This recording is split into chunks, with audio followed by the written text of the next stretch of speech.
Sol is my first child. He was born in 2015 and he's the light of my life.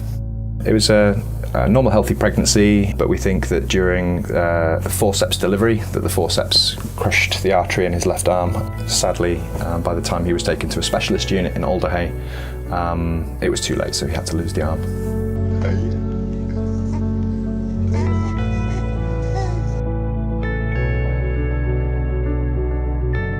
My name's Ben, I'm the CEO and founder of Ambionics, and I invented body-powered hydraulics.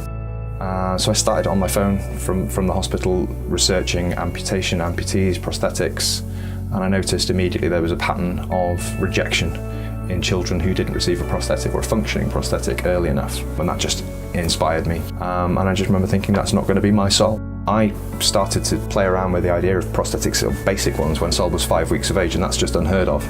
But to Sol it's perfectly normal. And I know there's not much technology there, but it hadn't been done, and I think that was the turning point. Just allowing him to hit the toys in his crib. And it was actually one night, I think it was 2 in the morning, and I was thinking through that I saw a spider on the roof, and I remember seeing that spiders use hydraulic pressure to actuate their legs. A fluid solution jumped to mind. It was like a eureka moment.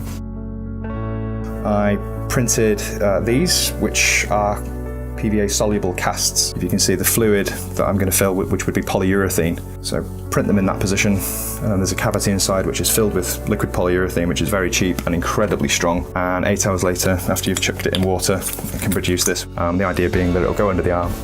As Sol squishes it, it'll extend or retract the bellow with a spring on the end of it and just open and close the thumb, which is incredibly simple. But to get to this point where I can make them has been an epic journey.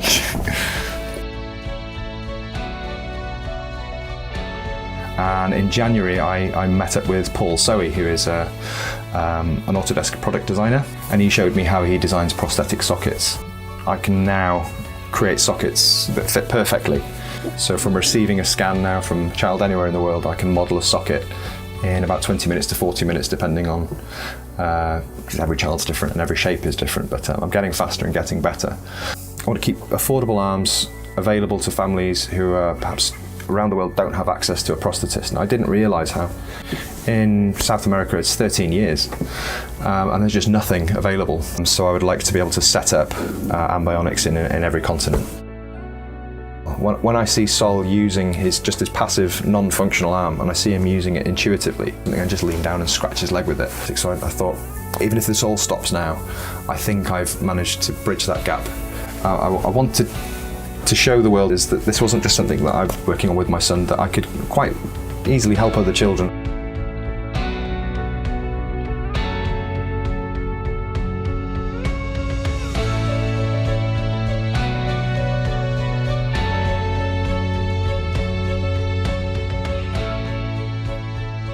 It felt like we hadn't quite hit the right note, but we obviously did with RS, and I'm eternally grateful for the support we've had.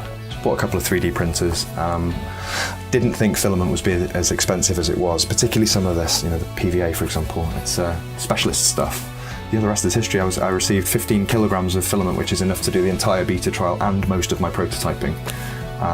But to just have somebody look at it and say, that's, that needs a pat on the back, that needs some acknowledgement, that was really, really motivating for me.